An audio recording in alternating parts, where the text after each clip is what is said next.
Air ball. That was terrible. I didn't know if it was... Oh, dude. Dude. Heard throwing it harder makes it better. Oh my.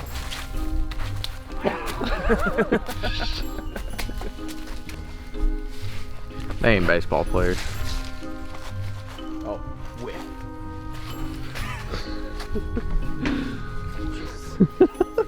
That didn't sound good.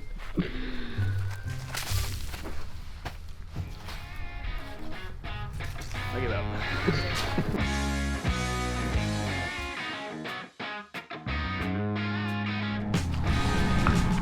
What's up, people?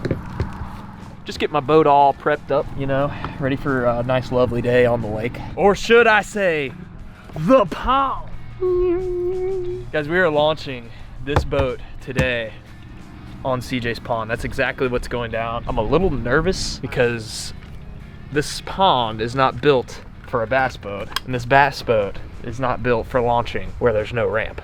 So this is gonna get kind of interesting, but guys, I'm super excited about this video. We are finally gonna figure out, with the help of this thing right here, what is beneath the slab pond. So guys, what we are doing today is we are embarking on a journey to figure out how to make this pond freaking Donksburg, USA. Let's launch this freaking boat. Operation Dinksburg to Donksburg commence.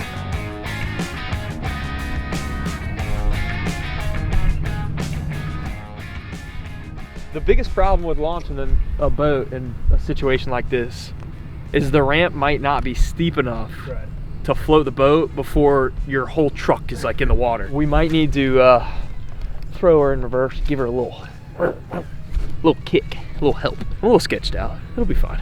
Here's what I'm gonna do. I'm gonna back her up so the motor is in and I can crank the motor. And that way, like, I got the motor cranked, and then I'll just keep inching it back and we'll try to throw it in reverse. You can keep inching it back. I'll just tell you to keep coming. I think we just gotta send it, boys. Yeah. Here we go. Yep. Send it.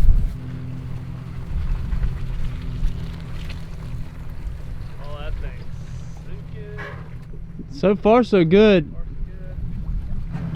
Oh, I just want to make sure she cranks. All right, here we go. Cross your fingers.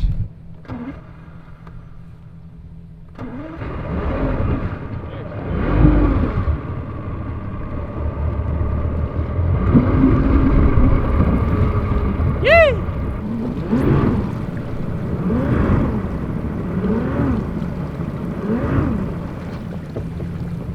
Lift off, baby. Yee!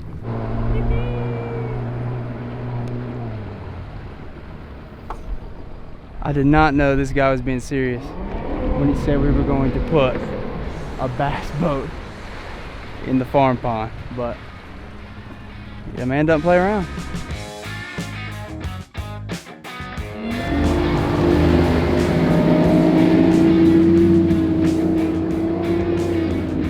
This used to be a swamp. Yeah. Because it's swamp area down there. Yeah. They told me they dammed up this side. Yeah. So probably a bunch of old cypress. Some good looking stumps down there. Yeah. There's a ton of fish out here. God, that's crazy. Look at all of them. Those are all fish. All those like bright dots. Need a drop shot. All those. Wow. Oh, that might be a big fish right there. Look at that. See Yeah, that long Loch string? Ness Monster. That might be a big old snapping turtle or something. What is that? What on earth? That might just be a stump, but I can't tell. There's another, that looks like a stump. I don't know about that one. That kind of looks weird too. That's a good stump right there. That's a really good stump. That's directly that way? Yeah, that's the one we passed already. Let's do a down scan here, and let's do that. And so we can possibly get a different look at some stuff. 9 foot's really all we need. Down scan. Right back through our wash here. All right. That looks like a school bait right there. Curious what kind of bait's in here. Well, guys, we scanned around. Really, honestly, not a whole lot going on. Yeah. Which is what we thought. You know, there's not a whole lot of major cover. There's stumps and stuff scattered throughout, but that's about it. We'll be able to pop this back into the sonar viewer and really get a good look at what's going on down there. You can expand and contract the image and make it really crystal clear on your computer. So that'll actually be really fun. We're gonna go ahead and warp to that phase of this exploration right now. All right, guys, we were back at my house and I'm sitting here at my computer and I've actually popped out the SD card from my Humminbird unit. It's got all of our recorded sonar from the pond. So we're gonna pop this in here and I'm gonna show you all the program I used to actually go back and look at this sonar. It's really, really cool. I think y'all will really enjoy this. So let's get after it. All right, guys, here we are. We are in a software program called Reefmaster. I'll include a link down in the description below so you guys can go check it out and download it if you want to.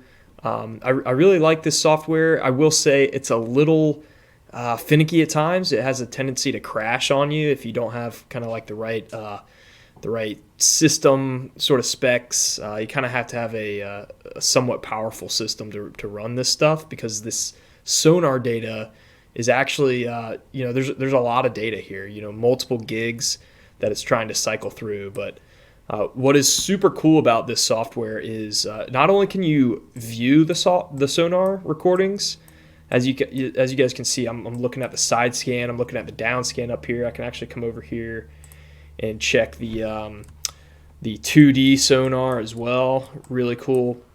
But not only can you actually view the sonar, but you can go and make actual like custom contour maps. Like over here on this side, you can actually see the pond, right? Like this is the whole pond. This is CJ's pond.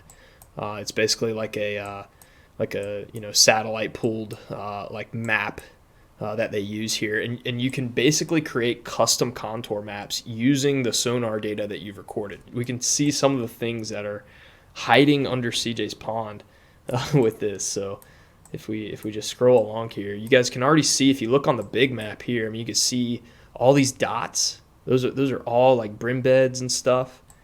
And if you're unfamiliar with this sonar technology, especially side scan, I'll try to explain a little bit what's going on. Like for example, right here, this is like a big stump or a big laydown, and what you can see are these little shadows that stick up right here. And what that side scan is doing, this middle line right here is where the boat is. This space between, like this kind of dark space, that's the water column. And then this side scan beam is actually picking up everything that's out, in this case, to the right of the boat, and then over here to the left of the boat. And it's not actual like images. What it is it's sonar. So it's sound bouncing off of these objects and coming back to the transducer in order to basically paint a representation of what's below. And it does a really good job of that, as you can see. It almost looks like you're looking at real imagery, but you're really just seeing a representation of what that sound, those sound pings are basically interpreting down there based on what they're bouncing back off of. So here, what you've got is, when you're looking at this stuff, you see a lot of shadows.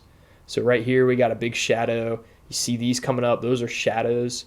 What those shadows do is they really tell you what's there. So for example, you can't see anything right here where the actual object is. You can see sort of some bright spots. That's the actual physical object. But I can tell that this thing's got some stick-ups because of these shadows.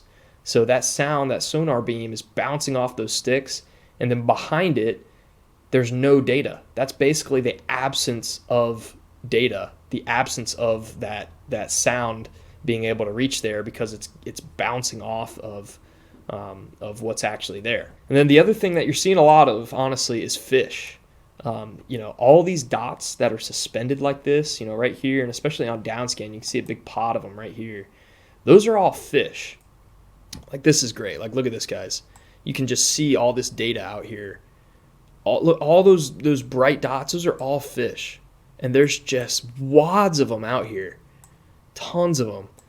And yeah, there's some up shallow too. All those dots, those little dots are fish, but there's not, you know, there's a high concentration of them off the bank. There's a lot of fish in this pond. This is a healthy pond. Really, really healthy. If you guys have any questions about this, just about installing Reefmaster, recording your sonar, any of the steps of this process, what some of this stuff means, you might be seeing some objects on here that I haven't referenced yet. If you're curious about it, you know, let us know down below in the comments. Definitely leave some comments about this. Would love to dive deeper into some of this stuff, because this is a tool. I mean, this really is. This is a really crucial tool that I honestly use for like competitive fishing, for tournament fishing. I've found stuff on big lakes that, you know, I didn't notice when I was initially recording my sonar. A lot of guys just go out and they use their sonar while they're on the lake, and then they mark stuff, you know, on their sonar. But you can go back in this and from the comfort of your couch, basically, find stuff that you did not pick up that first time around, and look in it, you know, zoom in on like little details like this. You know, I can see like right here, it looks like a little piece of root comes out. I mean, super detailed stuff, guys, that you can go back and find, you know, that you weren't able to find before. So really cool. Happy to do some more videos on this if y'all want to, but definitely leave some questions down below, and happy to answer them. So there you have it, folks. Pretty cool stuff there. I really like this. I geek out over stuff like this. I'm kind of a fishing nerd, you know, like technology and fishing. Anytime I can bring both of those together, I don't know, I just geek out over that stuff. But yeah, guys, like I said, this is Operation Dinksburg to Donksburg. So, you know, this upcoming Sunday, we've actually got a new video where we're going to be sinking brush into CJ's pond. We already know now that there's not much in there, so we think that's going to do wonders. Definitely tune into that video because it's going to be really cool. We're going to show you our process of building brush, sinking it. We've never done this before, so it should be a learning experience for us too. And yeah, guys, keep tuning into the videos. We really appreciate y'all. Y'all have definitely shown us a lot of support. The videos are getting more and more views.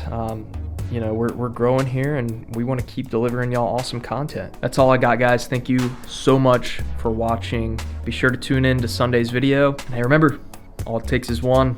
Slab out.